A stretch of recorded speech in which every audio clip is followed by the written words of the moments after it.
Assalamu alaikum everyone. I hope that everyone will be in the best position of your health. आज की इस video में मैं आप लोगों के साथ फ्रेजेस शेयर करने वाला हूँ जो इम्पोर्टेंट फ्रेजेस है और हम उसको डेली लाइफ में यूज़ करते हैं. Let's get start. अगर आप लोगों ने अभी तक हमारे इस चैनल को सब्सक्राइब नहीं किया तो प्लीज़ अभी हमारे इस चैनल को सब्सक्राइब करें ताकि हमारे आने वाला वीडियो आपको देर से ना पहुँचे. पहला जो फ्रेज हमारे साथ है दैट इज़ आराम करना. आराम करना को इंग्लिश में हम वाइंड डाउन कहते हैं. वाइंड डाउन का मतलब है आराम करना. वाइंड डाउन का मतलब क्या है? आराम करना. नेक्स्ट हमारे साथ है दैट इज़ नींद में जाना. नींद में जाना का मतलब है drift off to sleep. Drift off to sleep. नींद में जाना को इंग्लिश में ड्रिफ्ट ऑफ टू स्लीप कहते हैं. Next we have that is दिन का इख्तिताम करना. Call it a day. Call it a day का मतलब है दिन का इख्तिताम करना. दिन का इख्तिताम करना को इंग्लिश में कॉल इट अ डे कहते हैं. ये भी हमारे साथ एक इम्पॉर्टेंट फ्रेज है. हम इसको डेली लाइफ में बहुत यूज़ करते हैं. Next phrase we have that is रोशनी कम करना. रोशनी कम करना को इंग्लिश में डिम द लाइट्स कहते हैं. कम करना को इंग्लिश में डिम कहते हैं. लाइट्स का मतलब है ये रोशनी जो होती है, जो लाइट्स होती है. In English we call that lights and Urdu we call that रोशनी. रोशनी हम उसको उर्दू में कहते हैं.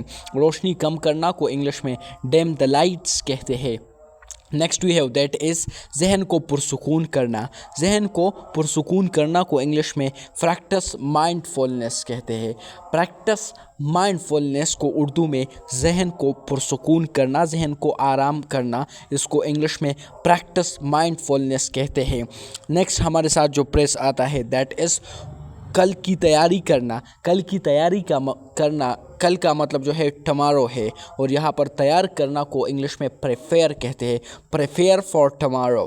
कल की तैयारी करना को इंग्लिश में प्रिपेयर फॉर टमारो कहते हैं. हमारे साथ है दैट इज़ अलार्म लगाना. अलार्म लगाना भी ये भी हमारे साथ एक फ्रेज है और अलार्म लगाना को इंग्लिश में सेट द अलार्म कहते हैं. सेट द अलार्म की उर्दू हमारे साथ है दैट इज़ अलार्म लगाना. Next we have that is चेहरा साफ करना. चेहरा साफ करना cleanse your skin. Skin cleanse का मतलब है साफ करना और स्किन का यहाँ पर मतलब इसका तो असल मीनिंग चमड़ा है लेकिन यहाँ पर इसका मतलब चेहरा है.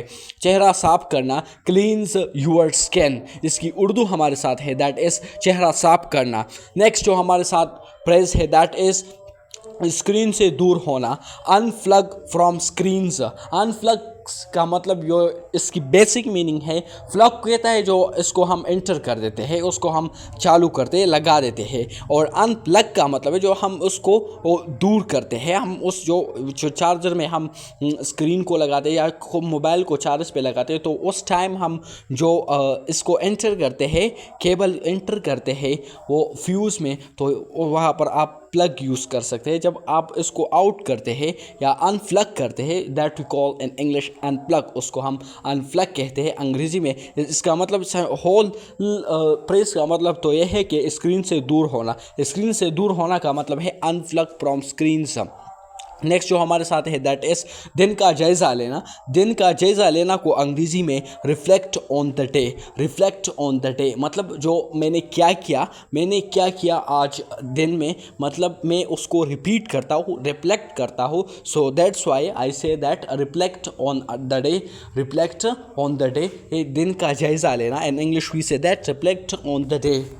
नेक्स्ट जो इम्पोर्टेंट हमारे साथ है दैट इज़ मैं हमेशा सोने से पहले अपना चेहरा धोता हूँ. मैं हमेशा सोने से पहले अपना चेहरा धोता हूँ, वॉश करता हूँ. I always wash my face before bed. Before bed का मतलब है बेड जाने से पहले, मतलब बिस्तर जाने से पहले मैं अपने चेहरे को धोता हूँ. मैं हमेशा सोने से पहले अपना चेहरा धोता हूँ. I always wash my face before bed. मैं हमेशा सोने से पहले अपना चेहरा धोता हूँ.